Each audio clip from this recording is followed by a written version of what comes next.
Hello दोस्तों, मुझे स्वागत करता हूं आपके अपने चैनल जीत फॉर यू पर। तो देखिए, मैं लेकर आया हूं लर्निंग आउटकम आधारित लर्निंग गैप सामग्री का पाठ क्रमांक 9, जो कि क्लास 7 यानी कि कक्षा 7 की सामाजिक विज्ञान है। तो इसमें अपन सोशल साइंस को हल करेंगे।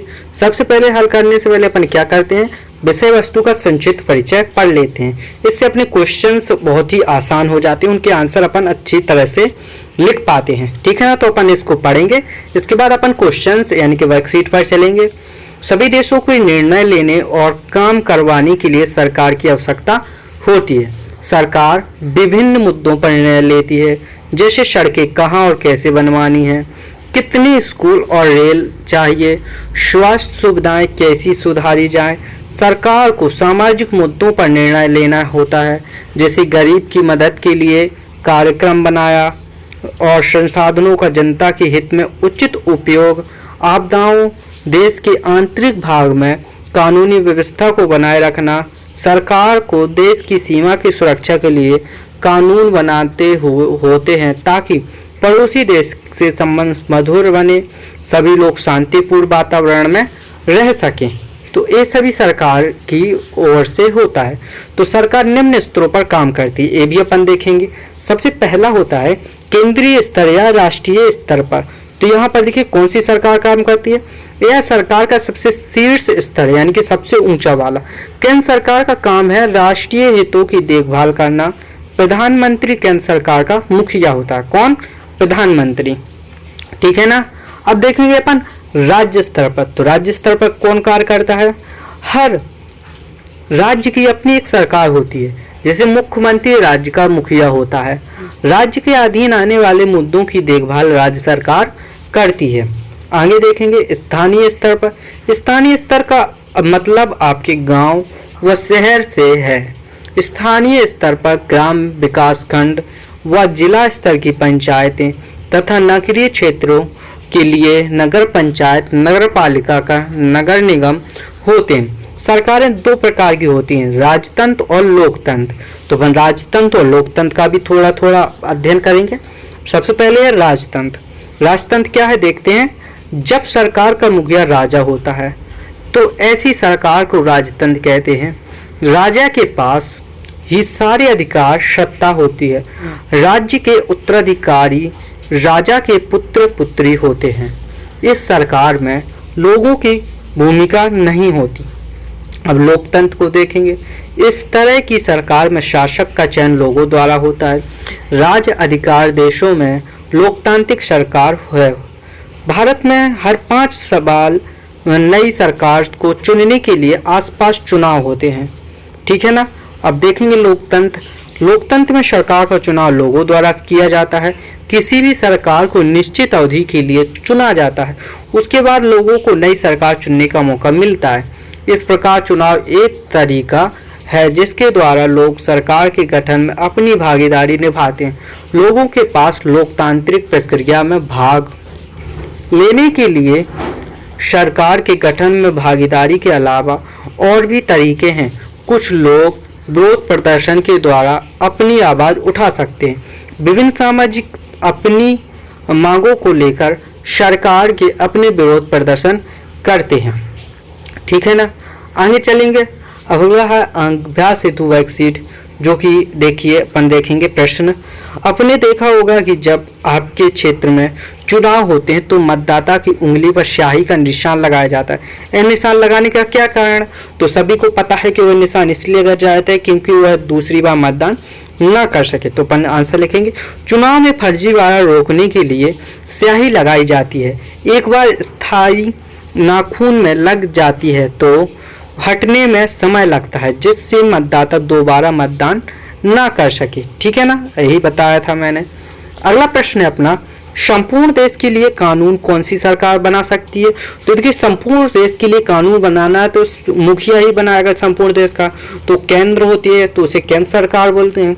तो केंद्र सरकार संपूर्ण देश के लिए कानून बना सकती है। ठीक है, आगे चलिए।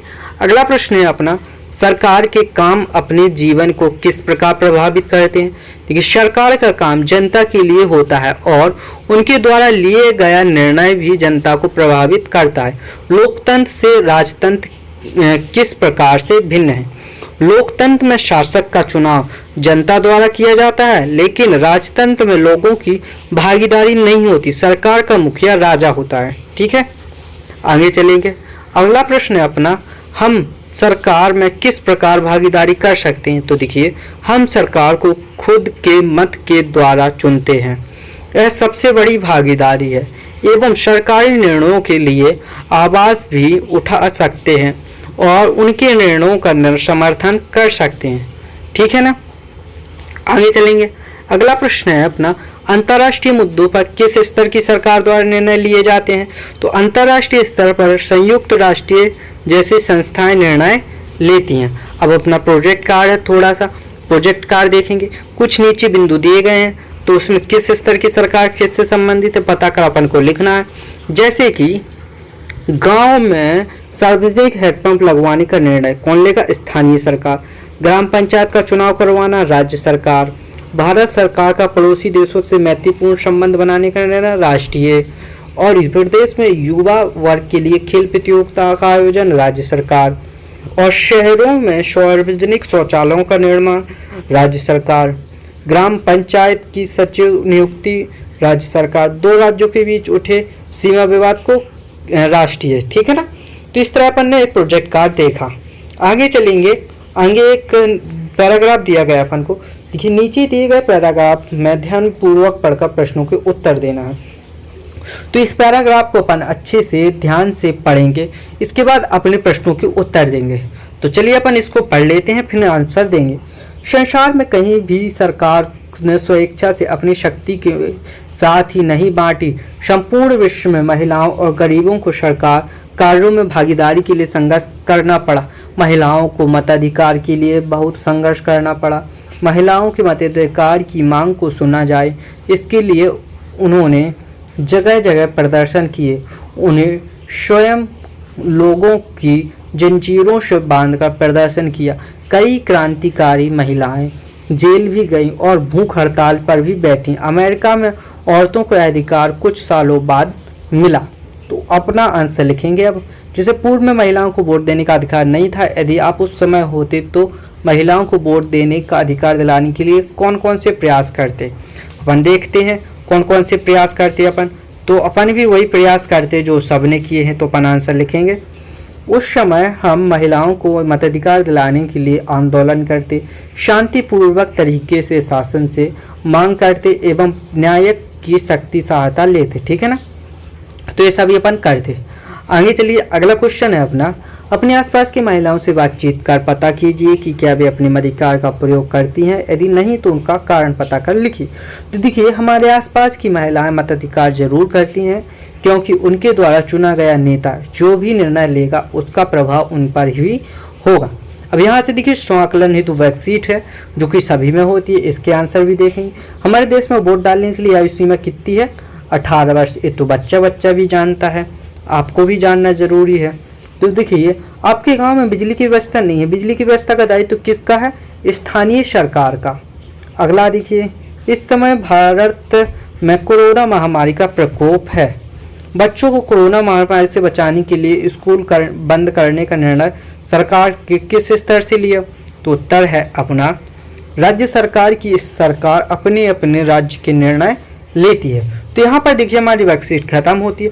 अगर इसकी पीडीएफ आप चाहते हैं तो मेरे टेलीग्राम चैनल Jeet4U को ज्वाइन कर सकते हैं, वहाँ पर आपको इसकी पीडीएफ फाइल मिल जाएगी, तो वहाँ से भी आप इसको देख सकते हैं। लिंक आपको डिस्क्रिप्शन में मिल जाएगी। अगर ओपन नहीं होती तो आप डायरेक्ट सर्च कर सकते हैं Jeet4U, तो आपको मिल जाएगी। अब इस वीडियो को ज़्यादा से ज़्यादा शेयर कीजिए ताकि आपके दोस्तों की मदद हो सके। वीडियो को लाइक एंड चैनल को सब्सक्राइब करना मत भूलना। मिलते हैं अगली वीडियो में, तब तक के लिए धन्यवाद।